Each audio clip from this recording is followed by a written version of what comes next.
ከፊትህ ምንም ነገር ቢዘጋ እፍታህ በለው ይከፈታል። እግዚአብሔር አምላካችን ስሙ የተመሰገነ ይሁን። ዛሬ አንድ እንግዳ አለብኝ። ደውለውልኝ ወደ ቢሮ መጥተዋል።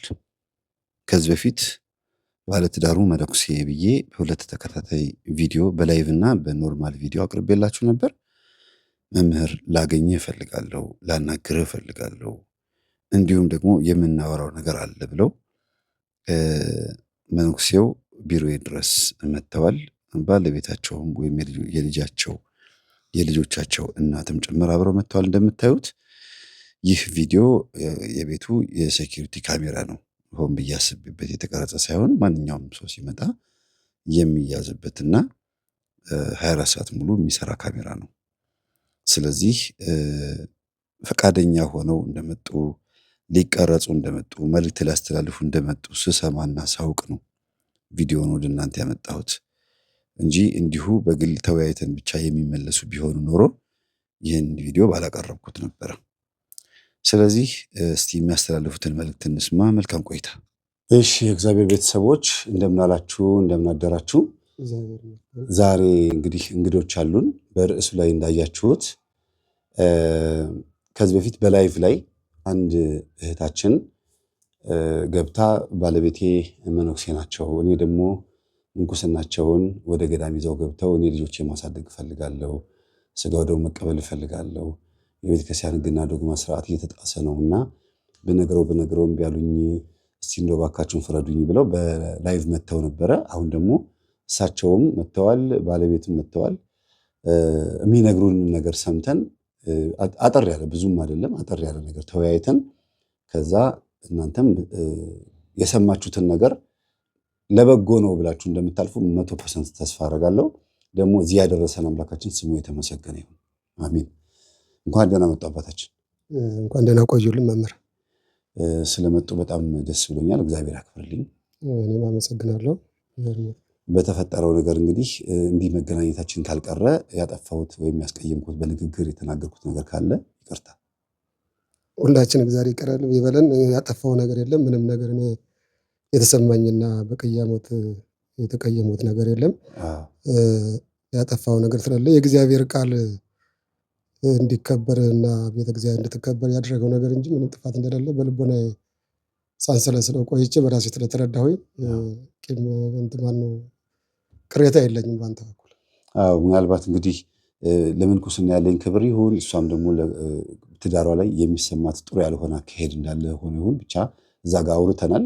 ደግነቱ ደስ የሚለው የኔ ሚዲያ የሰዎችን መልክ የመግለጥ የማጋለጥ ባህሪ የለውም እና አክብረውኝ ስለመጡ አሁን ያንን ነገር ወደ መልካም ነገር ለመቀየር አክብረውኝ ስለመጡ እንደገና ብዙ የሚያናድዱ የሚያበሳጩ ነገሮችን ታግሰው ተቋቁመው ትልቁም ነገር ሰርተው ስለመጡ በጣም ደስ ብሎኛል እና የመጡበት ዋና ዓላማ አሁን እኔ ጋር የተገናኙበት ዋና ዓላማ 3 ነጥቦች አሉ። አንደኛ እርስዎ መምህር ተስፋዬ ላናገረው ፈልጋለሁ ስላሉ ነው። ሁለተኛ ደግሞ እኔ ምንኩስናዎትን ወደ ገዳም ይዘው ከነ ክብሮት ምድራዊ መልአክነት አይደለም ይዘውት ወደ ገዳም ይዘው ሊገቡ እንደፈለጉ ሲነግሩኝ ደስ ብሎኝ ቢመጡ ደስ ይለኛል ብዬ እኔም ፈልጎታለሁ ያልኩት። ሶስተኛ ደግሞ ወይዘሮ ፀሐይ ባለቤቶት የነበረችው ማለት ነው የልጆቹት እናት የምታስተላልፋቸው አጠቃላይ መልእክቶች ካሉ እሱንም ለማስተላለፍ የመጣ ነውና ከእርሶ መጀመር ይቻላል። እሺ፣ አመሰግናለሁ። በቅድሚያ እግዚአብሔር እዚህ ስላደረሰን አንተም አክብረህ ስለተቀበለን እናመሰግናለን። ሁሉን ነገር ጊዜ እግዚአብሔር ለእግዚአብሔር ነው። እግዚአብሔር ስራ የሚሰራበትና እንደዚሁ ደግሞ በጊዜ ለሁሉም ጊዜ አለው በሚለው ያው ጊዜው ደርሶ እዚህ ደርሰናል። እግዚአብሔር ፈቅዶ የኔ ሐሳብ በፊትም አዲስ አበባ ከገባው ጀምሮ እንበላለን እንጠጣለን። ሲጀመር ያው እኛ ምንኩስና ገዳም ስትወጣ ወደ ከተማ ስትገባ ነው ነገሩ የሚበላሸው፣ ሰይጣን ድል የሚያደርገን ማለት ነው። ወደሱ መንገድ እንገባለን። ወጥመዱ ላይ ገብተናል። እዚህ ላም ያማረውን እንጠጣ እንበላለን። ትለብሳለህ፣ በመኪና ነው የምትሄደው፣ ጉልበት ሁሉ ይቆጠባል። ስለዚህ ሰው ይሳሳታል። ገዳምም 40 ዓመት የዘጋ ባይታዊ ይወጣል እኮ ለዘር እዘራለሁ ከተባለና እኔ እዚያ ከወጣሁ በኋላ ወደ 25 ዓመት ነው አዲስ አበባ መጥቼ ካገለገልኩ። ለአገልግሎት ከመጣሁ ጀምሮ ቤተክርስቲያንም ባለውለታዬ ናት፣ እኔም ባለውለታ ነኝ። ቤተክርስቲያን ሌላም አንፎ ዑራኤልም መስርቻለሁ። ጽዮን ማርያም አጉስታ ጽዮን ማርያምም 24 ዓመት ነው ከተመሰረት ጀምሮ እስከ 5 ዓመት ድረስ እስካሁን ሳገለግል የቆየሁት ከዚያ ነውና ይህ ዝሙት ሲፈትነኝ ሲፈትነኝ እኔ ምንድነው ቀጥታ በመልከስከስ ዝሙቶ ኃጢአት ሰርቶ ከአንዷ ሴት ደርሶ እንደዚሁ በድብቅና የስጋ ፍላጎት እያደረኩ ከመኖር ለምንድን ነው የሚፈትነኝ ከሆነ ልጅ መውለድ አለብኝ ብዬ አስቤ ነው የገባሁበት። ስገባም ራሱ ኃጢአት እንደሆነ አውቃለሁ እና ገባሁ፣ ጠየቅሁኝ። እግዚአብሔር ፈቀደ። አለምፀሐይ ጋር 2 ልጆች አፍርቻለሁ። ልጆች ስለተወለዱ ነው እግዚአብሔር ፈቀደ ያሉ? አዎ ልጆች ጤነኛ ልጆች ስለተወለዱ እግዚአብሔር ነው። በርግጥ አዎ እግዚአብሔር ነው። ልጆቹ ግን ምንኩስና ላይ ሆኖ ነው ይሄ። አዎ እዚህ ላይ ስህተት ተሳስቻለሁ። በስጋ ፍትወት እኔ ያው አቸንፎኝ ተሳስቻለሁ። እዚያ ስገባ ግን አልደበቅኩም። በግልጽ አድርጌ ልጆችን እየተንከባከቡ ነበር የነበሩት። ነገር ግን ሁልጊዜ ሀሳብ አለኝ ወደ መንፈሳዊ ህይወቴ ለመመለስ፣ ንስሐ ገብቼ ለመመለስ ብዙ ሀሳብ አለኝ። እሷን ትመክረኝ ነበረ። መልካም እህት ናት እና በዚህ ምክንያት እንግዲህ ቤተክርስቲያንን ቅድስናዋን የቤተክርስቲያን ቤተ መቅደስ አክብሬያለሁ ለጊዜው። ያው መስቀል ይዤ እግዚአብሔር ፍታ ከማለት ውጭ ቤተ መቅደስ ግን ቅዳሴ ገባ ሲሉ ጓደኞች የሚያውቋሉ የነበሩ ቅዳሴ ለመግባት አልደፈሩም። አክብሬ ነው የምኖረው። ቤተ መቅደስ ገብቼ አላውቅም ልጅ ከወለድኩ በኋላ ካፈረስ በኋላ ማለት ነው። ከውጭ ሆኜ ግን ስብከት ሰብካለሁ፣ መስቀልና ማልዋሸው አሳልማለሁ፣ ዝክር ባርካለሁ። ይሄ የነበረ ይነት ስለሆነ ይህን ነው በደል የበደሉትኝ። እግዚአብሔር እንግዲህ ይቅር ይበለኝ። እንግዲህ ይሄ ዋናው እግዚአብሔር ቀናተኛ አምላክ ነው። ዋናው የአባ እንጦንስ የአባ መቃርስ የአባ ጳውሊ የምንኩስና ስርዓት ላይ በተመለከተ ስለሆነ እንትን ያለው ቤተክርስቲያን በምትሰጠው ቀኑና እርሶ ይሄን መፈጸም መጨረስ ይችላሉ። እዚህ ጋር ደግሞ ትዳር ተብሎ ተይዞ ልጆች ተወልደዋልና አሁን ደግሞ ሌላ እፎይታ እግዚአብሔር እዛ ጋር ናልኝ ልጄ ሲል እሺ ብለው እርሶ ሲሄዱ ወደ ምንኩስና እዚህ ጋር ደግሞ የሆነ ጥሩ ያደረጉት ነገር አለ። አሁን በእርሶ ያፈሩት ንብረት ነበረ እና ቤት በስሞት ነበረና አሁን ወደ ስሙ አዙረውላታል። በዚህ በጣም እናመሰግናለን። እግዚአብሔር ያክብርልን። በቃ በስሟ ማዞሮት ብቻ ሳይሆን ልጆቹን እኛ እናሳድጋቸዋለን። ለልጆቹ አስቤዛ የሚሆን ወይም ባለቤቱ ጥሩ ስራ እንድትሰራ አሳ አትስጠው፣ አሳ እንዴት እንደሚጠመድ አሳየው እንደሚባለው ሁሉ ሙያ እንዲኖራት ስራ እንድትሰራ ማድረግ የሚቻልበት ልጆቹ ተምረው ለቁም ነገር እስኪበቁ ድረስ ሰው እስከ መጨረሻው ስለማይረዳ አንደኛውን በደንብ አድርጋ መስራት የምትችልበት አቅም እንድታገኝ እኔ ነው አሁን ለዚህ ነው ዛሬ አሁን ትልቁ ፍላጎቴ። በዚህ አጋጣሚ ይህን ቪዲዮ የምትመለከቱ ሰዎች አባታችን እናመሰግናለን። ከዚህ ሰዓት ጀምሮ ወደ ምንኩስና ሊሄዱ ስለተመኙና ለመጨረሻ ጊዜ ሊሰናበቱን ስለመጡ ልጆችን አደራ የሚል ሐሳብም ያለው ነገር ነው የመጡ። ለዛሬ በጣም ደስ ያለኝ ምንድነው እሳቸው በስማቸው ያለውን ቤት ወደ እሷ ስም ውልና ማስረጃ ሄደው አዙረውላት በእኔ ስም ምንም ነገር ንብረት እንዲኖር አልፈልግም ብለው ጨርሰው ነው የመጡት። እዚህ ደረጃ ስለደረሱ በጣም እናመሰግናለን። እሺ አመሰግናለሁኝ። ልጆቹን እኔ በጣም ነው የምጓጓላቸው።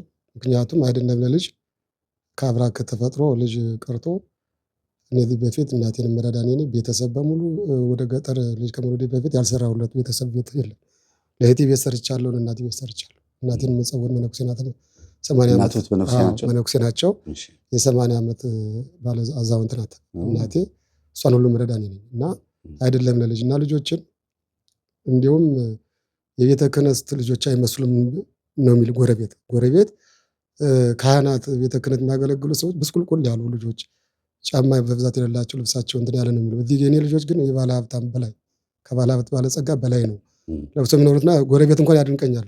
ጫማቸው ያላደረጉት ጫማ ነገ እንዲያድርጉት ነው የምመኝን በማስደረግ ቀብጠው እንዲኖሩ እሷና እኔ አናጌጥም ሲጀምር ልጆቹን የምናስጌጥ እሷም አመስግናለች።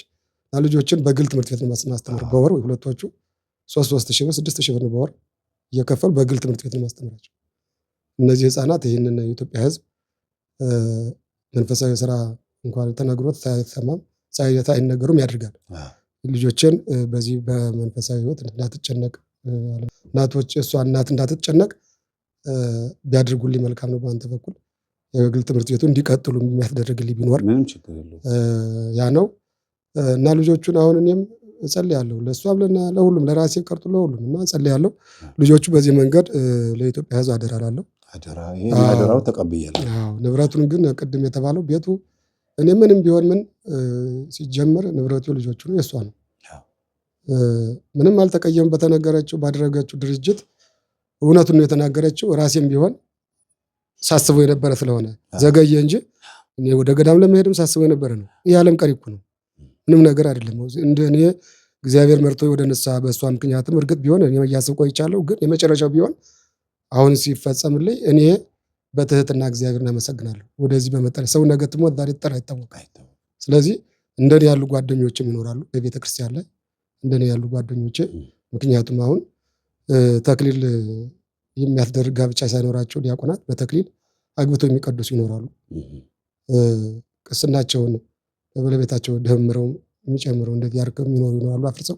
መነኮሳት እንደኔ ያሉ ደግሞ እንደዚሁ በዝሙት የወደቁ የወለዱ ይኖራሉ። እነዚህ እኔ ወደ ገባሁበት መንፈሳዊ ሕይወት እንዳይኮነኑ እግዚአብሔር ሲመጣ ለተመጻቶች በሳቱ አይቀርም ገሃነመ እሳት ስለሚጠብቀን ወደ መንፈሳዊ ሕይወት ቢመለሱ ባሉበት በሙሉ ያውቁታል፣ ልቦናቸው ያውቀዋልና ባሉበት ይሰማሉ። ይህንን የሚሰሙ በሙሉ ካህናት፣ ዲያቆናት፣ መነኮሳት ሲሆን ለሰው ለሕዝብ መሪ እንደዚህ አርአያ ብንሆን መልካም ንጹሕ የሆኑ ሰዎች በዚያው ቢጸኑ፣ ያልጸኑ ሰዎች ደግሞ ንጹሕ ያልሆኑ ስለምናተዋወቅ ቢመለሱ በትህትና እንደኔ ወደ መንፈሳዊ ቢመለሱ ይቅር በለን ብለው በዚህ ራሳቸውን ቢያነሱ እመኛለሁ ለማለት ነው መምህር።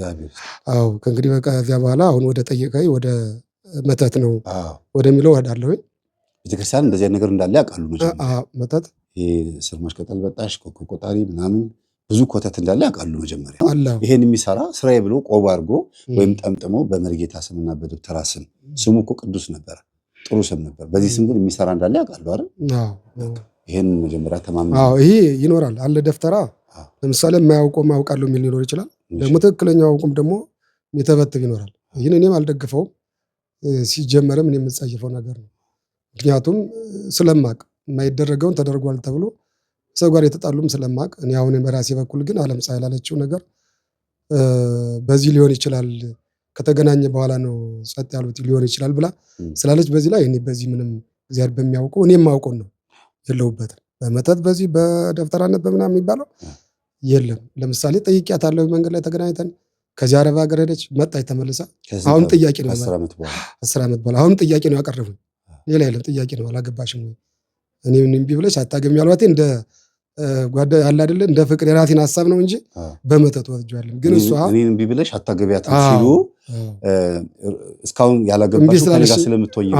እግዚአብሔር ፈቅዶ በዚያ አካሄድ ነው የወሰዱት። እግዚአብሔር መቼም ከለኛ ካልሆነ ላይፈቅድልሽ ይችላል የሚል አባባል ነው እንጂ መተት ኑሮ ምናምን ይሄ ፍጹም ነው እግዚአብሔር በሚያውቀው። እኔ ከደፍተራም ተቀብዬ እሷን የቀባዋት እንደዚህ የነካዋት ነገር የለም። ይሄ በራሴ በኩል ላይ ስህተት ነው። ሌላው ግን ትክክል ናት።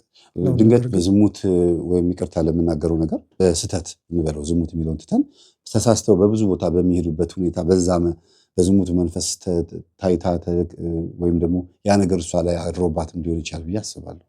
ያን አላውቅም። ግን እኔ እንግዲህ በመተት የሚባለውን እና በደፍተራ በጠንቋይ የሚባለውን ነው እንጂ ይሄ ያ ሊሆን ይችላል እንጂ በዚህ በኩል ላይ የኢትዮጵያ ሕዝብ እኔ በመስተፋቅር አድርጌ እኔ እንድትወደኝ እንድታገባኝ ያደረጉት ነገር ግን እግዚአብሔር በሚያውቀው የለም። መምህር ጥሩ እሺ፣ አመሰግናለሁኝ። እኔ ይሄንን የምለው መምህር እኔም ወደ ጸበል በሚሄድበት ሰዓት ራሴን አላውቀውም። ግን እኔ ምናልባት እግዚአብሔር ከኔ ጋራ ወይ ሴት ገብቶ እኔ ጸበል በማንኛውም ቦታ በምጠመቅበት ሰዓት ሪከርድ አድርገው ቢያሰሙና ከዛ በኋላ እኔ ከሱም ይሁን ከማንም ይሁን ከየትም የመጣ ይሁን አላቅም እኮ እና እኔ ሳስበው እንዴት ከ10 ዓመት በኋላ እንዴት እሺ ልለው ቻልኩኝ? እንዴትስ እሱን ልናፍቀው ቻልኩኝ ብዬ ይህንን መስተፋቀር የሚያደርጋቸውን ነገሮች ሳስብ በቃ የኔም ይሄ ነው ብዬ በራሴ ያሰብኩት። ግን ጸበል ላይ የምለፈልፈውን ነገር ግን እንደምልህ ላውቀው አልችልም። እኔ በአካል አንተ ጊዜ ካለ ቀሲስ ትንሹ ማለት ነው ተፈራ እሳቸው ጋር ሄደህ ብትጠይቃቸው እኔን ሚዲያ ላይ አያቀርቡኝም። በጣም በሚገርም ሁኔታ ማለት ነው እንዳዩኝ እናንተ ብለው ነው እንትን የሚሉትና ከዛ በኋላ እኔ የክህነት ጉዳይ ስለሆነ እንግዲህ እነሱ ናቸው የሚያውቁትና ሚዲያ ቀረጻ አይቀርጹኝም። ውስጥ እያጠመቁም ይሁን አውደ ምህረት ላይም ልውጣ ቅባ ቅዱስም ሲቀቡ ልሁን ከዛ በኋላ የተወሰነ ሰዓት ራሴን አላውቀውም እና ግን እሳቸው ጋር ነው የማገኛቸውና አባቴ ምንድነው ስላቸው በርች ልጄ በርች ነው የሚሉኝ ብቻ ነው የሚሉኝ። አንድ ቀን ግን ማረሰው በተደጋጋሚ ሲሄድ እሳቸው ጋር ሲሄድ እሱም ይከለክለኛል እየተደበቅኩ ነው የሚሄደው ምክንያቱም እኔ ጋር ያለውን ፈተናና እንትኑን አውቀዋለሁኝና ማለት ነው ራሴን እንዲቀለኝ ስል እሄዳለሁኝና በሄድኩ ቁጥር ግን እኔ አውደ ምህረት ላይ ነው የምገኘው። ልጆቼም እንትን ሲሉ ያውቃሉ። እንደውም እነሱ እማዬ እንደዚህ እኮ አልሽ ብለው እነሱ ይላሉ። ከዛ ዝም በሉ እላቸዋለሁኝና ሌላ ሰው ይዟቸው እነሱን ከአስተባባሪዎቹ ጋር ነው ልጆቼን የማገኛቸው። እኔ ራሴን አውደ ምህረት ነው የማገኘው። እና ይሄ ነገር ምንድነው ብዬ ስላቸው አይ ዛሬ ልጄስ ተናድጄ ወደ መጣበት ሂድ ብየዋለሁ አሉኝ። ከዛ ምንድነው ደግሞ ወደ መጣበት ሂድ ይባላል እንዴ ብዬ እየገረመኝ አንተን ገጠመኝ ሳዳምጥ ለምን እንደሚባልና እንዴት እንደሚባል ያን ስሰማ አሃ ለዛ ነው ማለት ነው የላከው ሰው እንዲማርበት ነው ማለት ነው አልኩኝና እንትን አልኩኝ። መንፈስ ወደዛ ይመለስ አይመለስ እኔ ምንም የማውቀው ነገር የለኝም።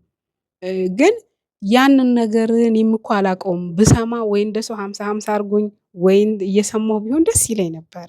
ስለዚህ ይሄ ነገር እሱም የሚለው አይደለም ነው የሚለውና እኔ ከሱ ይሁን ከማን ይሁን የሚመጣውን ግን እግዚአብሔር በሚያውቀው መንፈስ ቅዱስ ይግለጥ ነው የሚለው ሌላ አይደለም። ስም ጠርቶ ለሚጮኸው አሉሽ ያን ሰውም ስለሚኖር ብዙ ሰውም ስለሚኖር እሳቸው ያን ያክል አይገልጹልኝምና አይነግሩኝም። በቃ በርቺ ብለው ነው የሚሉኝና እንደውም አንድ ጊዜ በጣም ያንን ነገር ለቤተሰብ ስናገር እንደነገር አላውቅም ተለይ አሉኝ። በቃ እሳቸው ትምህርት አስተማሩና አንቺ መለየት ነው ያለብሽ በቃ ተለይ እንዴ አይቀርም እንዴ አሉኝ። እንዴት ነው ተለይ የሚሉኝ ብዬ እንደው ያ ውስጤ እያለ ደግሞ ያንተን ትምህርት ያንን ሰማሁኝና በቃ ይሄ ነገር ትክክል አይደለም ማለት ነው ብዬ እኔ ራሴን ውሳኔ ሄድኩኝ ወደ ደብረ ብርሃን እንዳልኩህና እሳቸው የሚሉኝ ተለይ ነው። መጨረሻ ላይ ለአንድ 7 ቀን እዛ ጸበል እየተጠመኩኝ ነበርና አባቴ ምንድነው እስኪ ለምን በግልጽ አይነግሩኝም ስለው ልጄ አንቺ እኮ ከባድ ነው የሚሉኝ ልጄ ከባድ ነው የሚሉኝና አንድ ቀን ጊዜ ስላለኝ ወደ መኪናቸው ሲገቡ ነይ ያሉኝና ከዛ በኋላ ጸሎት አደረጉልኝና እንትን ነይ ጎንበስ በያሉኝና ጸሎት አደረጉና አሁንም ጸሎት እሳቸው እያደረጉ እኔ የለሁምና መጨረሻ ላይ ልብ መልስ ብለውት ይሁን ምን ይሁን አላውቅም ቀና ስል እግዚአብሔር መንፈስ ቅዱስ አንደበትሽ ላይ አድሮ ስትናገሪ እንዲያሸንፍ እንዲጸጸት ያድርገው ብለው አሉኝ። ከዛ እግዚአብሔር ይፍታሽ ብለውኝ ሄዱ። ከዛ እሱን ና በይው እስኪ ያሉኝና ጠራሁት እዛ የምጠመቅበት ቦታ መጨረሻ ላይና ይግባና እሳቸው ውስጥ ሆኖ ለካ ያያሉ በወንድ መግቢያ ሆኖ እሳቸው ውስጥ ሆኖ በወንድ መግቢያ እያዩ ከዛ ልጆቹን ሊያስጠምቅ ብሎ ልጆቹን ይዞ ሲገባ እሳቸው እኔ ካጠመቅኩትኝ እንዴት ነው ይላል ብለው ለካ ወጥተዋል ወደ ውስጥ ግብት ብለዋል በሴቶቹ ጋር እና ከዛ ልጄ እኔ እኮ እዚህ ሆኜ እያየሁት ነበር አልተጠመቀም ልጆቹን ብቻ አስጠምቆ ወጣ አሉኝ። እንዴት ነው ተጠምቀሃል ስለው አዎ ነው ምናምን አለኝ መሰለኝና ከዛ በኋላ እንዴት እና እኔ ምንም ማድረግ አልችልም እዚህ ድረስ መምጣቱ በራሱ ገርሞኝ እኔ እያለ ናብየው ግን ሳይጠመቅ ሄደና እንትን አለ። እኔ እዚህ ላይ የሚገባኝ ነገር የለም መምልህ ገብቶሃል ራስህ ስትሆን ትሰማዋለህ ወይ ደግሞ የተቀረጸ ነገር ቢኖር ታዳምጠዋለህ። ስለዚህ እኔ አውደ ምህረት ላይ ወጥቼ ራሴን እግዚአብሔር ይፍታሽ ሲሉኝ ብቻ ስነቃ የኔን እንትን ቀረጻ አያወጡትም። አዎ ያው የቤተክርስቲያናችን ገመና ስለሆነ ነው ብዬ እኔም እንትን እላለሁኝና ይሄ ነገር ከሱ ካልሆነ ወይ ከሌላ ይሁን ከሱ ይሁን እሱን የማውቀው ነገር የለኝም እኔ ግን ስለዚህ እኔ አይደለሁም ለሚለው እኔ አሁንም አንድ እድል እንድትሰጡኝ የምፈልገው እውነት የቀረ መንፈስ ካለ ብለህ በባለፈው ነግረኸኝ የቀረ መንፈስ ካለ እኔ በየሄድኩበት እንትን እንዳትል ሚስጥር እንዳታወጣ ግን ያለውን ነገር ሁሉ ሚስጥር እንድትናገር ነው የምፈልገው ብዬ እኔ ራሱ ቀጥቅጩ ብለኸኝ በባለፈው እንደዛ እንትን እላለሁ።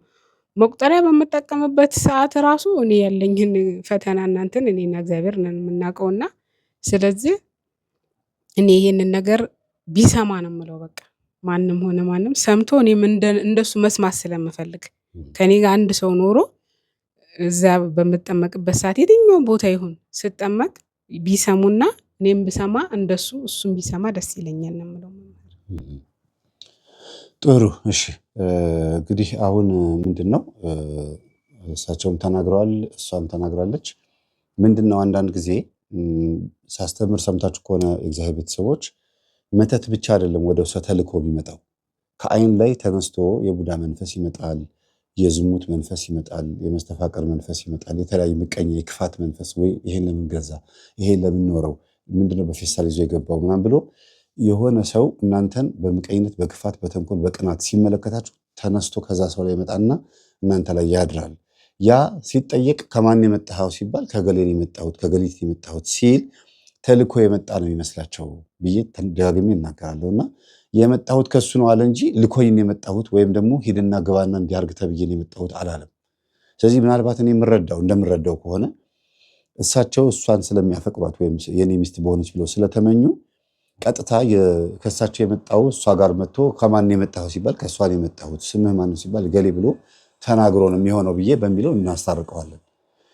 ቀጥሎ ግን ምንም ሆነ ምንም ዛሬ ላይ ሁለቱም ይቅር ተባብለው ሰላማዊ ናቸው። እሷም ካጠፋው ይቅርታ አድርግልኝ ብላ ባስተላለፍኩት መልእክት እኔ ወደ ገዳምም እንድትገባ እኔም ደግሞ ከክርስቶስ ጋርና ደም ጋር ሆኜ ልጆቼን ላሳድግ በቃ ህጋዊ በሆነ መንገድ ሰላማዊ በሆነ መንገድ ነገሩ ቶሎ እንዲፈጸም ስለምፈልግ ነው ይሄን ያደረኩት እና ያደረኩት ላይ የተቀየምከኝ ነገር ይቅር በለኝ ብላ እግር ስር ወድቃ ይቅር በለኝ ብላለች። የዛ ሰዓት ላይ አሁን ጊዜ እየሰማን ነበረ። ለምን ይቅርታ ታደርጋለች ብሎ እሪ ብሎ ነው የጮኸው። አሁን እዚህ ራሱ ቁጭ ብለን ይህ አሁን የምትመለከቱት ቪዲዮ የቤቱ ሴኩሪቲ ካሜራ ነው። እዛ ላይ ይሄንን አጋጣሚ አግኝቼው ነው ይቅርታ ማለት እፈልጋለሁ ብላ ወደ ምንኩስና ሲሄድ ባለቤቷ ወይም የልጆቿ አባት በሙሉ ንስሐ ነው መሄድ ያለበት። እኔም ድንገት ተናድጄ የተናገርኩት ነገር ይኖራልና ይቅርታ ያድርግልኝ ብላ ጉልበቱ ስር ስትንበረከክ እንዴት እንደሚናደድ ውስጥ ያለው መንፈስ እሱም ጋር ያለው መንፈስ አጠቃላይ እንዴት እንደሚበሳጭ ተመልከቱ። ይቅርታ የማይወድ ዲያብሎስ። ስለዚህ ነው ይቅር ተባባሉ የሚለው ክርስቶስና አሸንፈዋለች በእውነት እቺ ልጅ። እኔ አይደለሁም የማደርገው ይሄንን ነገር እግዚአብሔር ስለወደደህና ስለሚወደህ ብቻ ነው ያንተም የነፍስ መዳን ስለሚፈልግ እንጂ ሌላ አይደለም። እኔ እዚህ ላይ ያጠፋሁትም ምንም ያደረኩትም ሁሉ ነገር ስህተት እንደሆነ ነው ላንተ የሚረዳ። እኔ ግን አሁንም ይቅርታ ነው የምለው።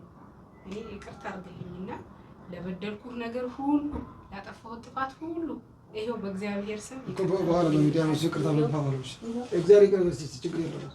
እሺ እኮ ይቅር አይሆንም። አንድ ቀን ነው እንዴ አይሆንም። በአንድ ቀንም አታደርገውም። አንድ ቀንማ አታደርገውም።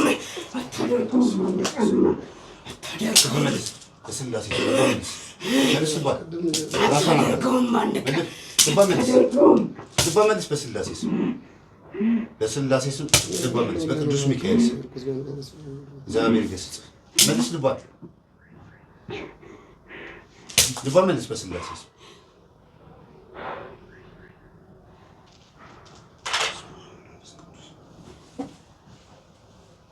እግዚአብሔር ይገስጽ። ይቅርታ ሲባል የማይወድ መንፈስ ለምን ይቅርታ ታደርጋለች ብሎ እሪ ብሎ ነው የጮኸው። አሁን እዚህ ራሱ ቁጭ ብለን እና ይሄንን እንግዲህ ከምን እናየዋለን መሰላችሁ? ቤተሰብ በአጠቃላይ ሰላማዊ ሲሆን ነው እግዚአብሔርም በፍቅር የሚያድረው እዛ ቤተሰብ ላይ። እሷ በውስጧ የሆነ ነገር ይዛ እሳቸው በትዳር በሰላም መኖር አይችሉም። እሳቸው የሆነ ነገር ይዘው እሷ በሰላም መኖር አትችልም። ሁለቱ የተለያዩ ሆነው ልጆቹ ደግሞ ሊያድጉ አይችሉም። ልጆቹ በሰላም እንዲያድጉ ሁለት ነገር እናደርጋለን። አንደኛ ከእናንተ መካከል ቃል የምትገቡልን ሰዎች ትኖራላችሁ። ልጆቹን ቀጥ አድርጌ ትምህርታቸውን እንዲማሩ የሁለት ዓመት የትምህርት ቤት እከፍላለሁ የሚል ሰው ካለ እሱን ታገዙልኛላችሁ። እሳቸው የሚፈልጉት አሁን ይሄ ነው ስጋታቸው። ጥሩ አድርጌ ስላሳደግኳቸው ምንም እንኳን መነኩሴ ሆኜ በወልዳቸው ህጋዊ ባልሆነ መንገድ በወልዳቸውም ግን የሰጠኝን ፍሬ ጥሩ አድርጌ ያሳደግኳቸው እና የሚገባውን ነገር አድርጌ ስላሳደግኩኝ ልጆቹ ማጣት የለባቸውም እያሉ ያሉት ትክክል ናቸው። ስለዚህ ልጆቹን የትምህርት ቤት፣ ሌላው ደግሞ ሙሉ በሙሉ እህታችንን ልጆቹን ማሳደግ የምትችልበትን አቅሟን ማደራጀት የምትችልበትን ነገር ካገዛችሁ አባታችን ገዳም ገብተው በጸሎት ያስቡናል። እኔን አምናለሁ። በቅንነትና በየዋህነት ነው የምላችሁ። ይሄንን ቀጥሎ ያለውን የሚያቆማን ስለሆነ እግዚአብሔር ስለሆነ ቀጥሎ ያለውን የሚያቆም እግዚአብሔር ነው። እሳቸው ከእሷ ከተለዩ ሰዓት ጀምሮ እንዴት ናቸው ልጆቹ ብለው ለመጠየቅ ቀላል ነው። አይ ሰላም ናቸው፣ ትምህርታቸው ጥሩ ነው፣ ምንም ማለት አይደለም። ግን መነኩሴ አንድ ጊዜ ከትዳሩ ከእግሩ ከወጣ በኋላ ተመልሶ ወደ ወለዳቸው ልጆች ራሱ አይደለም ወደ ባለቤቱ ወደ ልጆቹ እንኳን ተመልሶ እንዳይመጣ ብዙ ገዳማት ላይ እኔ አይቻለሁ። ያንን አይደለም እኛ የምናስበው፣ በጸሎት እንዲያስቡ ገዳም ገብተው እሳቸው በቃ በጸሎት እንዲተጉ ገዳማዊ ኑሮ መኖር እንዲጀምሩ እኛ ይሄን መርዳት ማገዝ አለብን። ጥፋቴን አምኛለሁ፣ ትክክል አይደለም ያደረግኩት፣ ከቤተ ክርስቲያን ዶግማ፣ ቀኖና፣ ትውፊት አንጻር ይሄ ነገር ተገቢ አይደለም። ለዚህ ነው እግዚአብሔር ስለሚወደኝ በህይወት እያለሁ ሳልጠፋ ሳልሞት በህይወት እያለሁ በተባራሪ ጥይት በትንታ በስንት ሰበብ በሰው እጅ ሰበብ በመሆን መሞት አለ። ያ ሁሉ ሳይመጣ በሰላሙ እግዚአብሔር በአንደበቷ ላይ አድሮ ላይፍ ገብታ እዚህ ደረጃ እንዲደርስ አድርጎልኛል እና እናንተ ደግሞ ይሄን ነገር ደግሞ አግዙኝ፣ ካገዛችሁኝ ይሄን አደርጋለሁ ብለዋል። የመረጡት ድንጋይ እየፈለጡ ባሬላ ይዘው የሆነ ስራ እየሰሩ መኖር አይደለም፣ እየጸለዩ መኖርን ነው። ገዳም ገብተው መኖርን ነው የፈለጉት። ስለዚህ ልጆቹን ማገዝ መርዳት አለብን ብዬ አስባለሁ። ስለመጡ በጣም ነው የማመሰግነው። ሌላ ማስተላለፍ የምትፈልጉት መልእክት ካለ ማስተላለፍ ይቻላል።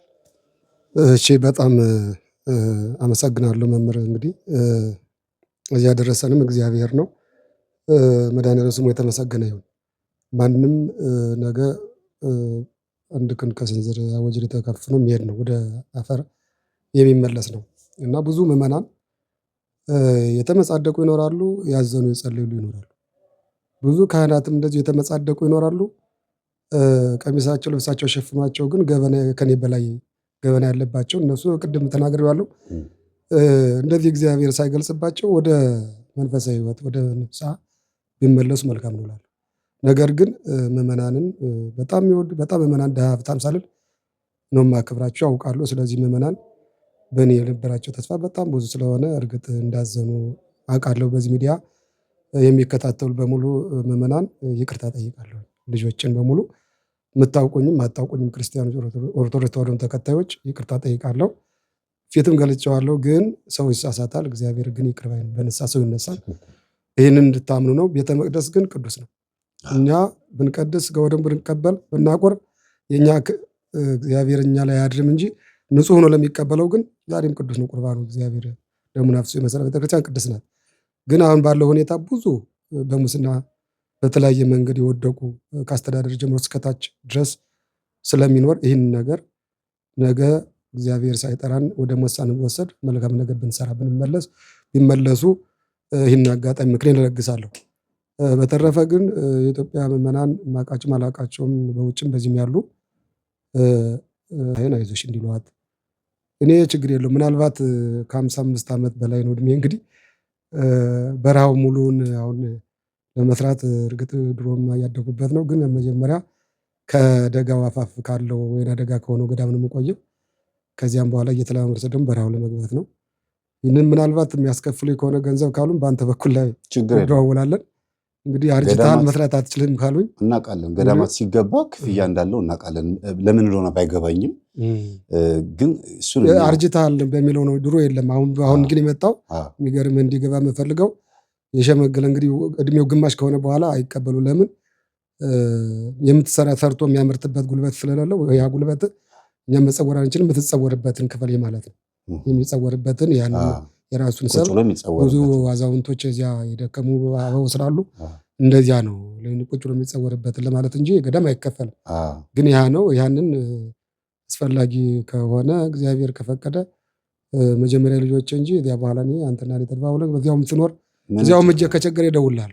ይሄ ቤተሰብ በእኔ ይሁንበት እና ይህን ነው። በዚህ በተረፈ ግን ሁላችሁ በዚህ በእውነት እግዚአብሔር ነው እንጂ መፍራት ሰውን አይፈራም።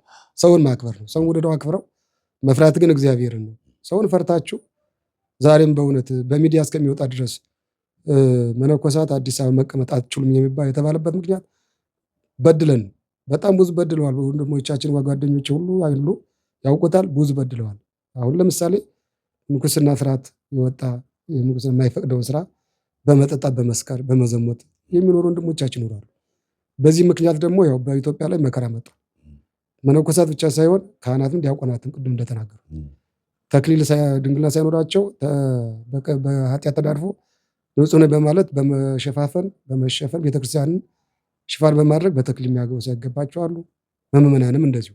እነዚህ ሁሉ ወደዚህ ነገር ወደ ንስሐ ሞት ቢመለሱ ውስጣቸውን ስለሚያውቀው እግዚአብሔር ይቅር በለኝ የሚቀጣ ያንተ ነህና ብለው ሰውን ሳይፈሩ ሳያፍሩ እግዚአብሔር ፈርቶ ቢመለሱ መልካም ነው እላለሁ። ይጋለጣሉ። ሁሉም ነገር ጭምጭምታ አሁን አዲስ አበባ ወጣ ተነስቶ አዲስ አበባ አሁን የሚነሳ ነው። ቤተክርስቲያኑን ያጽዳ። መከራ የሚመጣ በእኛ ምክንያት ካህናት በፊናስ አይደለም ታቦተ ጽዮን ተማርካ የነበረው እኮ በኤሊ ልጆች አይደለም ኃጢአት። ዛሬ በእኛ ኃጢአት ነው በኢትዮጵያ ላይ ሁሉ መከራ የሚመጣው። እስከ አሩሲ ድረስ ክርስቲያኖች የምታደርጉ ቤተ ክርስቲያን ቤተ መቅደስ የሚደፈር የሚቃጠለው እኛ ስህተት ካህናት ከህገ ወጥ ስለወጣ ነው፣ ህገ እግዚአብሔር ስለጣስ ነው። እና እንዲመለሱ በዚህ አጋጣሚ እመክራለሁ። ምክር ነው የምለግሰው ወንድሞች እንዳይኮነኑ ነው እንጂ ለመክሰስ ወይም ደግሞ ከራት ለወጣው እኔ ተጠቃሚ ነኝ እንጂ የምጎዳው ነገር የለም። ደስ ይለኝ ከበረሃ ከገዳም የነበረውን ጸጋ ስለማቅ በፊት ማለት ነው። እና በዚህ እዚያ ድረስ አምላኬን አመሰግናለሁ። በተረፈ በእሷ በእህታችን ምክንያት ምንም ዘመዶቿ አንዳንዶች የተቀየሟት ይኖራሉ እኔ ስለማቅ ማለት ነው። ያው እንዴት እንደዚህ አድርገው እያስተዳዱ ጥሩ እየሰሩ እንዴት ያለች ነው የማያነጋግሯትም አሉና ወደ መጥፎ ነገር መስሏቸው እኔም መስሎኝ ነበር መጀመሪያ። ነገር ግን አሁን ሲገባኝ ትክክል ነው። በትዕግስት ትክክል መሆን በአንተም ሌላ እርምጃ ለመውሰድ ተቀይሜ ነበር በእሷ እውነቴን ነው። ግን አሁን ሳስብ እንዴት ሰውን ማጥፋት ሰው ወደ መልካም ነገር የተናገረውን ነገር አሁን ልክ ነው በእኔ ያለውን በደል ስለተናገረች አንተም ስለተናገር መልካም ነው ብዬ ነው የወሰድ በትዕግስት እና ሌሎችም በትዕግስት ቢወስዱት ወንድሞቿም እህቶቿ አጎቶቿም አይ ስህተት አልሰራችም ብለው የተቀየሙ ካሉ እንዲሁም እንዲያመሰግኗት እንዲጠይቋት በዚህ አጋጣሚ ጥሪን አስተላልፋለሁ። በተረፈ ስራህን የተቃና ያድርግልህ መድኃኒዓለም። መልካም ነገር ነው። አሁን በፊት እኔ መጥፎ መስሎኝ ነበረ። እሷ ስትናገር ለየተጋባን ነው ወደዚያ እየሄደች ነው መንፈስ ብትከተይ ብዬ እናንተንም እንዲሁም እቃወም ነበር። አሁን ግን አይደለም እኛ ውስጥ ላይ ቤተክርስቲያን ላይ በደል በድሎ አይደለም ሳይበድል ሰውን የሚያሳድዱ ካህናቶች ነው ያሉት። አስተዳደር ጽሕፈት በመንፈሳዊ አገልግሎት አይደለም መርዳት ማሳደድ ስም ከተገኘ ያንን ራሱ ብዙ ኃጢአት ቀሚሱ ሸፍኖት ሻሹ ደፍተራነቱ ሸፍኖት እያለ በወንድሙ ላይ የሆነ ገበናት ማሳደድ እንጂ የሚረዳ አይደለም። ከእናንተ ግን ያየሁት ነገር ለወደፊትም ትምህርት ወስድበታል። አይደለም ማሳደድ መልካም ነገሮችን እንድንመካከር ደውለህ ጠይቀኝ። በተፈጠረው ነገር ይቅርታ መጀመሪያ ብለኸኛል፣ አመስግኛለሁ። ከዚያም በኋላ አሁን ደግሞ እርዳታ እንዲሁ ምንም ሳይኖር የኢትዮጵያ ሕዝብ እንዲጸድቅ ጭምር ብዙ ነገሮችን እንደምትረዱ ነዳያንን ምን ልጅ ወላጅ የሌላቸው እናት አባት እንደምትረዱ ሰማሁ። አሁን ደግሞ ለኔ ልጆች እንደዚህ አይነት ተስፋ በመስጠት ባይደረግ እንኳን እንደተደረገ ነው የምቆጥረውና ከእናንተ ግን ይህ ነገር መልካም ነገር ብዙ ነገሮች ላይ ይቻላል። ከኛ ቤተክርስቲያን የማይደረገው ቤተክርስቲያን ሳይሆን በቤተክርስቲያን ተሰብስበው ያሉት ሙስና መብላት፣ ጉቦ መብላት፣ አንዱን ማሳደድ እንጂ የተሳደደውን ለመቀበል ዳውን ለመቀበል ምንም ነገር ፈጽሞ የለም። እና ይህ ሁሉ ቢለመድ ቤተክርስቲያን እንደዚህ የሌለ ከሆነ ደግሞ ጉበኛው ሙሰኛው ከዚያ ውስጥ ቢጠፋ ሀገራችን ሰላም ትኖራለች፣ ቤተክርስቲያን በጣም ትኖራለች። እና የእናንተ ግን በእውነት ትልቅ ነገር ነው መምህር ተስፋዬ። ስለዚህ ስራን የተቃና ያድርግልህ መድኃኒዓለም። ልጆችን በስርዓት እንደምታሳድግ ቃል ገብተሃል በኢትዮጵያ ሕዝብ አማካኝነት። እዚያ ቤተክርስቲያን ወስዶ ለሙስና እየሰጡ ለተለያየ ለዝሙት ለውስኪ መጠጫ ከሚሰጡ እንደዚህ ድሃ አደጉን ቢረዱ በእናንተ በኩል ላይ ክርስቲያኖች እየረዱ ቢጸድቁ መልእክቴን አስተላልፋለሁ። ይረዳሉ፣ ያገኛሉ፣ መንግስተ ሰማያት ይወርሳሉ። እግዚአብሔር ያክብርልን። በጣም ነው የምናመሰግነው። ምን ቤተክርስቲያን ነበር የሚያገለግሉት? እኔ አጉስታ ደብረ ጽዮን ማነው አጉስታ አሁን ደብረ ጽዮን ነበር በፊት። አጉስታ ዳግማዊት አክሱም ጽዮን ቤተክርስቲያን በስብከተ ወንጌል ሳገለግል ነው የነበረ። 22,500 ከምናምን በራሴ ፈቃድ ትቼ እናንተን ተስፋ አድርጌ ደሞዝ ሲከፈለኝ ነበር። 22,500 ብር ደሞዝ የነበረ ሰው ነኝ በገዛ ፈቃዴ። ቤተክርስቲያን እንዳትገፋይ ቤተክርስቲያንን አክብሬ ጥዬ ወጥቻለሁ። ከአሁኑ ሰዓት ጀምሮ ለምን የኢትዮጵያ ሕዝብ ልጆችን አደራ ለኢትዮጵያ ሰጥቼ ይሄ 100% ምንም ችግር የለውም። በዚህ አጋጣሚ የጠሩት ቤተክርስቲያን ውስጥ የምታገለግሉ ወንድሞች እህቶች፣ እኔን የምትመስሉም እንዲሁም በክህነትም በማንኛውም መንገድ መጥተን ከእናንተ እጅ ስጋ ወደሙ ልንቀበል የምንችል አባቶችም ጨምር ማለት ነው። በላይቭ ላይ አስቀይመናችሁ ከነበረ በጣም ይቅርታ። ቅንዓት ነው፣ የቤተክርስቲያን ቅንዓት ስለሆነ የዶግማ ጥሰትም ካለ እሱን ለማስተካከልና የእህታችንን የነፍሷን ጥያቄ ጩኸቷን ራሔል ወደ እግዚአብሔር ጮኸች፣ ልጆቿም ስለ ልጆቿም ስለምን አለቀሰች የሚለውና በዚህ ጉዳይ ላይ ስንናገር ያስቀየምናችሁ ሰዎች ካላችሁ ይቅርታ፣ ንጹሃን ሆናችሁ። ከዛ ውጭ ግን ችግር ያለባችሁ ሰዎች ካላችሁ ንስሐ ግቡ በዛ ቦታ ላይ። ይሄ ነው ልናገር የምችለው። ቀጥሎ ግን እንዲህ አይነት ነገር ላይ ከመድረሳችን በፊት ቀድማችሁ ንስሐ ግቡ ብሎ አባታችን አስተላልፈዋል። መጨረሻ ማስተላለፍ የምትፈልጊው ነገር ካለ አንቺም በአገልጋዮችም ዙሪያ ይሁን በራስሽም ባስተምሩም በምንም። እኔ በመጀመሪያ እግዚአብሔርን ነው የማመሰግነው። በጣም በአንድ ጊዜ እንደዚህ ይለወጣልም አላልኩም። ፈቃድ እግዚአብሔር ሆኖ ነው ይሄ ነገር የሆነውና እኔ በመጀመሪያ እግዚአብሔርን ነው የማመሰግነው። ምክንያቱም እንደዚህ ይሆናል ብዬ አልጠበቅኩም። እጅግ በጣም ደስተኛ ነው የሆንኩትኝ። ምክንያቱም ለኔም ለሱም የሚበጀው ይሄ ነገር ስለሆነ ማለት ነው። በጣም ነው ደስ ያለኝና እኔ ቤተሰቦቼ ቢቀየሙም እንዳለው ብዙ የሱ ጓደኞች ምንም ቢሉ እኔ ምንም ነገር እየሰማሁ አይደለም። የሱን እሺ ማለት ብቻ ነበር ስጠብቅ የነበረው። እሱ እሺ ብሎ እውነት ገብቶት እውነታው ገብቶት እንትን እንዲል ነውና የማንንም ወሬና ጫጫታ ዝም ነበር ያልኩት። ምክንያቱም በጊዜው እግዚአብሔር ይፈታዋልና ለነሱም ደግሞ ያስተምራቸዋል ስላልገባቸውና ስላላወቁ ነው ብዬ ነበር እየጠበቅኩ የነበረው። እንግዲህ ለሱ ይሄንን ያደረገ ለኔና ለሱ እግዚአብሔር ይሄንን ያደረገ ለነሱም ደግሞ ልቦና ሰጥቷቸው እውነታውን ይግለጥላቸው ነው የምለውና እግዚአብሔር ይመስገን። እኔ ምንም የምለው ነገር የለኝም። በጣም ነው ደስ ያለኝ። በጣም አመሰግናለሁ። እግዚአብሔር ያክብርልን።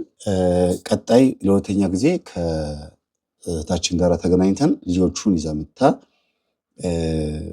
በትክክል ቋሚ የሆነ ነገር ይደረግ አይ ወይስ በየወሩ እኔን ነው ማገዝ የምንችለው የምትሉ ሰዎች ሁላችሁም ትገቡና ይሄንን አይናቸው አይቶ ነው መሄድ የሚፈልጉት እሳቸው። ከዛ በፊትም ቀድሞ የሚሄዱም ከሆነ ችግር የለውም። እግዚአብሔር ቅዱስ ሙሴ አባታችን ነብዩ ሙሴ ልጆቼ ማን ያሳድግልኛል እኔ አሁን እንደዚህ ሰው ብሞት እያለ ሲጨነቅ እግዚአብሔር ምን አለው ይላል፣ እስቲ ወደ ባህር ግባ አለው። ወደ ባህር ሲገባ አንድ ድንጋይ ከውሃ ውስጥ አንሳ አለው። አንስቶ ድንጋዩን ሲፈረክሰው በውስጡ አንድ ቅጠልና አንድ ትል ነው የተገኘው። ይህች ትል በዚህ ቅጠል ትኖራለች። ለዚህች ትል ይሄን ቅጠል ካዘጋጀው ለአንተ ልጆች ደግሞ የማላዘጋጅበት ምክንያት የለም። ስለ ልጆች አትጨነቅ፣ ዝም ብለህ አገልግሎትን አገልግል ነው ያለው። ስለዚህ እሳቸውም ማየት የሚፈልጉት ነገር አንድ ነገር ልጆቻቸው ነው። እንግዲህ አንድ ጊዜ ተወልደዋል። ምንም እንኳን በእንደዚህ አይነት ስርዓት ውስጥ መጥተው ቢሆኑም ልጆቹ ግን ልጆቹ አንዴ ተፈጥረዋል። ስለዚህ መጨረሻቸው ደግሞ አባታችን እኮ እንዲሆነ ነው የተወለድነው ሳይሆን አባታችን ዲያብሎስን አሸንፎት ገዳም ገብቶ ለእኛ ቦታ አስይዞ ነው ሄደው የሚለው ደስ የሚለው የቅዱሳንን ታሪክ መስማት የሚቻልበት ታሪክ ነው መቆየት ያለበት ብዬ አስባለሁ። የቅዱሳን የስንክሳር ታሪክ ታውቃላችሁ። 40 ዓመት በዓት ዘግተው የወደቁ የተሰናከሉ አሉ። እንደገና ደግሞ በበዓታቸው ሆነው ሴት የሚልክባቸው ወንዶች፣ ወንድ የሚልክባቸው ሴቶች አሉ። ዲያብሎስ በጣም በጣም ጥበበኛ ነው። ጥበቡ ግን ምድራዊና ጨለማ ጥበብ ነው። ሰማያዊ ጥበብ ራሱ ጥበብ የሆነው ክርስቶስ ደግሞ መላእክትን ልኮ ለሰው የሚበጀው ነገር ያስተምራል። ፍቅር የሆነ አምላክ ነው ያለን። ስጋው ደግሞ እንድንበላ እንድንጠጣ በነፃ እንዲሁ በከንቱ የተቀበላችሁትን በከንቱ ስጡ ስለሚል አሁን እሳቸው እንዲሁ ያለምንም ለእኛ ልጆቻቸውን አስረክቦ ሊሄዱ ለእሷ ብቻ አይደለም፣ ለእኛ ለምእመኑ ለህዝቡ ነው። ስለዚህ አንድ የሆነ ነገር ማድረግ አለብን። ሰጥቶኛል እግዚአብሔር ልጆቹን። በጥፋትም ቢሆን ልጆች መጥተዋል። ለምሳሌ ሎጥ አባታችን ከሁለት ልጆቹ ነው ልጅ የወለደው አይደል? አሞናውያን፣ ሞዓባውያን እነዚህ ተወልደዋል። ግን አሁን ሞዓባውያን የሚባለው አውሮፓ ውስጥ ህዝቦች አሉ። እንደ ሰው እነሱ ንስሐ ቢገቡ ወደ እግዚአብሔር ቢመለሱ እነሱ ሀገርም ቤተክርስቲያን አለ እግዚአብሔርን ቢማጸኑ፣ ግን በኃጢአት ስለተወለዱ እግዚአብሔር ይቀስፋቸዋል ያጠፋቸዋል ማለት አይደለም። ከገዛ አባታቸው ሴቶቹ ልጆች ቢወልዱም የሞዓብና የአሞናውያን ልጆች በምድር ላይ በዛ ልክ ቢበዙም ግን እግዚአብሔር ደግሞ ከእነሱ መካከል ይባርካል። የያዕቆብ ወንድም ኤሳው በረከቱን ያገኘው በማታለል ቢሆንም በረከቱን ሰጥቶታል አይደለም። ኤሳው ደግሞ ሃይማኖትን በምስር ወጥ ቢለውጥም ከኤሳው ዘር ደግሞ ኢዮብ የሚባል ጻድቅ ተገኝቷል። ስለዚህ አንዳንዴ እኛ አባት በንስሐ መመለሳቸው እጅግ የሚገርም ነገር ጸልየው አልቅሰው እንባቸው ለእኛ መልሰን እንድንጸልይ የሚያደርገን የሚያግዘን ሊሆን ይችላል። ገዳም ሲገቡ እንዴት እንደሚጸልዩ ስለምናውቅ ማለት ነው። እና የአምላካችን ስም የተመሰገነ ይሁን። በጣም ነው የምናመሰግነው። እግዚአብሔር ያክብርልን። ስለመጡ በጣም ነው የማመሰግነው። እግዚአብሔር ይስጥልኝ። በጣም አመሰግናለሁ። ይህን ይመስላል የዛሬው ፕሮግራማችን። አቤቱ ጥራኝ ወደ ቤት፣ ትንሣኤ ይሁን በኔም ፊት።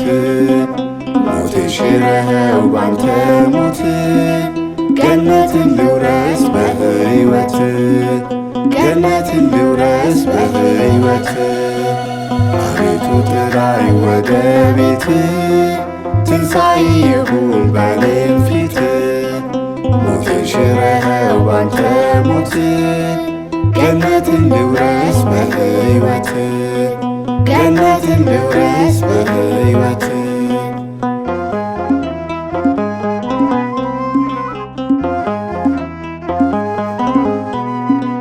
ከመቅደስ መዓዛ ሰውነቴ ቢርቅም ነፍሴ ግን በቤት ናት ያላሰብኩ ቀን የለም። እንደ ጠፋው ልጅ እየኝ ከዛም ወደ አንተ ልምጣ በዚህ ማንነቴማ እንዴት ከኃጢአት ልውጣ? የድንግል ማርያም ልጅ ኢየሱስ ክርስቶስ የነፍሴ ቤዛዋ የመስቀሌ ንጉሥ የድንግል ማርያም ልጅ ኢየሱስ ክርስቶስ የነፍሴ ቤዛዋ የመስቀሌ ንጉሥ አቤቱ ጥራኝ ወደ ቤት ትንሣኤ ይሁን በኔም ፊት ሞቴን ሽረኸው ባንተ ሞት ገነትን ልውረስ በሕይወት ገነትን ልውረስ በሕይወት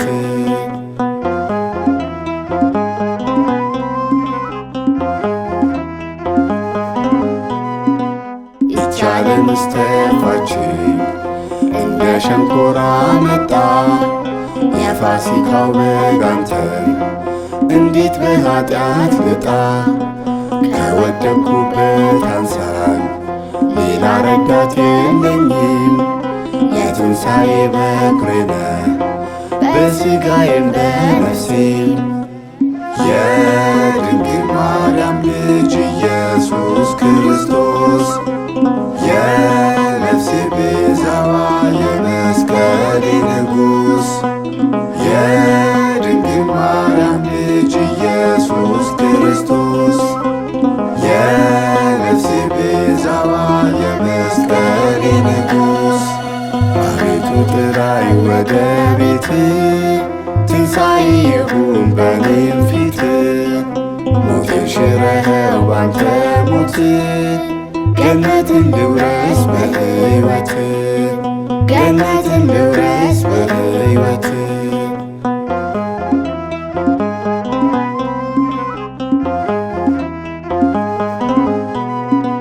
ጥበብና ማስተዋል ጎሎኝ ተቅበዝብዣለሁ።